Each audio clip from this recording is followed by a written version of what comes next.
संयुक्त महाराष्ट्र, अरे रहेंगे तो महाराष्ट्र में, नहीं तो जेल में, कौन म्हणतंय देत नाही, घेतल्याशिवाय राहत नाही। पुण्यश्लोक छत्रपती श्री शिवाजी महाराज की जय। जय भवानी, जय शिवाजी, जय शिवाजी, जय भवानी।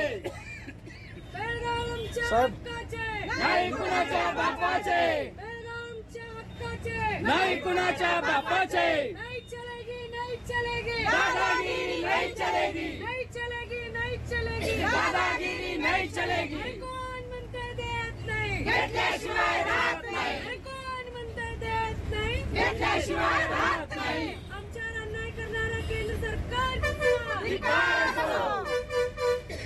बेळगाव परभणी पाणी विदर्भ हलकीचा संयुक्त महाराष्ट्र झालाच पाहिजे, रहेंगे तो महाराष्ट्र में, नहीं तो जेल में, रहेंगे तो महाराष्ट्र में, नहीं तो जेल में, बेळगाव आमच्या हक्काचे, नाही कुणाच्या बापाचे, कोण म्हणतंय देत नाही, घेतल्याशिवाय राहत नाही। कर्नाटक सरकारने अधिवेशन होऊ घातलेलं होतं, त्याचा निषेध म्हणून आमचा महामेळावा होता।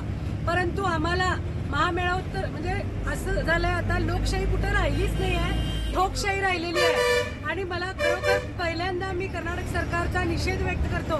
लोकशाहीच्या माध्यमातून आम्ही जो महामेळावा आयोजित केलेला होता ते आम्हाला करायला दिलेलं नाही आहे। आम्हाला प्रत्येक जणांना घरातून अटक केलेलं आहे। आमचा काहीही गुन्हा नसताना आम्ही कुठेही निदर्शन तुमच्या समोर कुठलाही अन्याय न करता तुम्ही आम्हाला अटक केलेला आहे। प्रथम मी तुमचा निषेध व्यक्त करते आणि जो आमची मागणी आहे की लोकशाहीच्या माध्यमातून आम्ही आमची मागणी मांडत असतो आणि कर्नाटक सरकार वारंवार आमच्यावर वेगवेगळ्या माध्यमातून आमच्यावर अन्याय करायचा प्रयत्न करत असतोय आणि आमच्यावर आज अटक आम्हाला केलेला आहे आणि असे केसेस आमच्यावर वारंवार घालत असतात।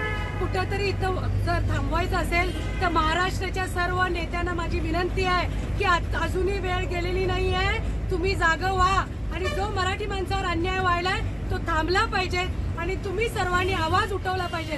प्रत्येक वेळेला तुम्ही म्हणत असता आमच्या सोबत आहे, आमच्या सोबत आहे, आता ती वेळ गेलेली आहे, तुम्ही आमच्या समोर यायला पाहिजेत। एवढीच मी तुमच्या माध्यमातून सर्व महाराष्ट्राच्या नेत्यांना मी विनंती करते। जय हिंद, जय महाराष्ट्र।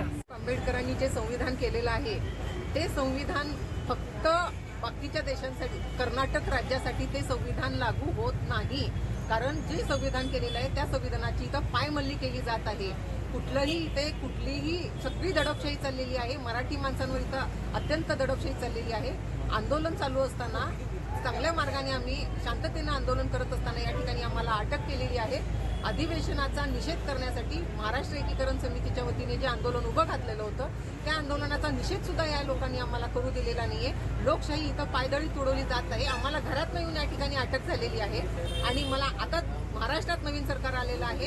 हा भाग हा कर्नाटकाचा नव्हे, हा महाराष्ट्राचा भाग आहे आणि हा भाग महाराष्ट्रात जोडला जावा म्हणून आम्ही जो इथे एक असोसिएशनने प्रयत्न करत आहे त्याला महाराष्ट्रातील नेत्याची साथ कमी पडत आहे। आता नवीन सरकार आलं 65 वर्षे सीमा बांधव आपल्या न्याय आणि हक्कासाठी लढा देतात। संविधानाच्या माध्यमातून हा लढा देत असताना कर्नाटक प्रशासन मात्र आमचा लढा मोडीत काढण्यासाठी सर्वतोपरी प्रयत्न करत आहे। या 2 वर्षात कर्नाटक सरकारने अन्यायाची परिसीमा गाठत आंदोलनकर्त्यांना घरात जाऊन अटक करण्यापर्यंतची मजल आज कर्नाटक प्रशासनाची झालेली आहे। आम्हाला संविधानाने न्याय, हक्क, जबाबदारी आणि तत्व ही प्रत्येक भारतीय नागरिकाला बहाल केलेली आहेत। तरी देखील आंदोलन मोडीत काढण्यासाठी आम्हाला आमची तत्वानुसार आम्ही जे आंदोलन चालू केलेलं आहे हे आंदोलन मोडीत काढण्यासाठी कर्नाटक प्रशासन कार्यकर्त्यांवर आणि समिती नेत्यांवर वेगवेगळे खोटे गुन्हे घालून त्यांना केसेस घालून हा लढा मोडीत काढण्याचा प्रयत्न करीत असतात।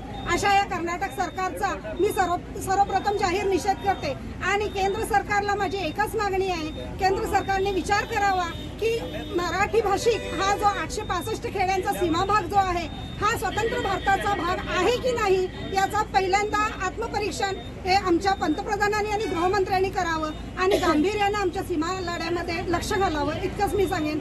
जय हिंद, जय महाराष्ट्र।